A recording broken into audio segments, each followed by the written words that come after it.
അങ്ങനെ ദസറയും കഴിഞ്ഞ് നേരെ പുറത്തേക്ക് ഇറങ്ങുമ്പോൾ ഞാൻ ഈ കാഴ്ചയെല്ലാം കാണുന്നത്. എന്നാൽ പറയുക നല്ല അടിപൊളി മീൻ, നല്ല 60 ഉറുപ്പ്യക്ക് 80 ഉറുപ്പ്യക്ക് 100 ഉറുപ്പ്യക്ക് എല്ലാം ആയിട്ട്. അങ്ങനെ കണ്ടിട്ടുള്ള മൊഞ്ച് കണ്ടാണോ തിന്നാനുള്ള പൂതി കണ്ടാണോ എന്നറിയില്ല, ഞാനും വാങ്ങിയൊരു മീൻ. അങ്ങനെ ഇത് വാങ്ങിക്കഴിഞ്ഞാൽ എനക്കും തരുന്നത് ഇനി കാണുമ്പോഴുള്ള മൊഞ്ചൊന്നും തിന്നുമില്ല, ഒടുക്ക തരും പോരേറ്റ്.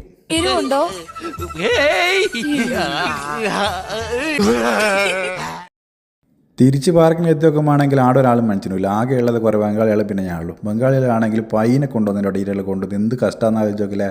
അങ്ങനെ നമ്മൾ വണ്ടി നേരെ തിരിച്ച് നാട്ടിലേക്ക് വിട്ടു. നാട്ടിലേക്ക് വിട്ടായിരുന്നു നല്ല അടിപൊളി കാഴ്ച കിട്ടുണ്ടായിരുന്നു. പക്ഷേ ഞാൻ ഡ്രൈവറായി പോയതുകൊണ്ട് മാത്രം എനിക്കത് എടുക്കാൻ പറ്റിയില്ല. ആടുന്ന് രാവിലെ തന്നെ എണീച്ച് നോക്കുമ്പോൾ അവസ്ഥ ഇതാ. ചെവിയും കണ്ടൂടാ, കണ്ണും കണ്ടൂടാ. ശിവനെ, ഇത് യാത് ജില്ല. ആടുന്ന് ഒരു 5 മിനിറ്റ് മുമ്പോട്ട് പോയി തന്നെ വലിയൊരു ടാങ്കും അതിൻ്റെ താഴെ തന്നെ വെള്ളം ഉണ്ട്. എന്തിനാ ഇത് വെച്ചതെന്ന് അറിയില്ല, എന്തായാലും നല്ലോണം ഉപകാരപ്പെട്ടിനി. എല്ലാവരും കാരണം മുകളിൽ ഇങ്ങനെ വെള്ളം കഴിക്കുന്നതാണ്. പക്ഷേ ലോങ് ഓടുമ്പോൾ അപ്പം പൂതിക്ക് ഞാനും കുറേ കഴിച്ചു. ആടുന്ന് വലിയ ചോണ്ട് നിൽക്കുമ്പോൾ ഞാൻ കാണും.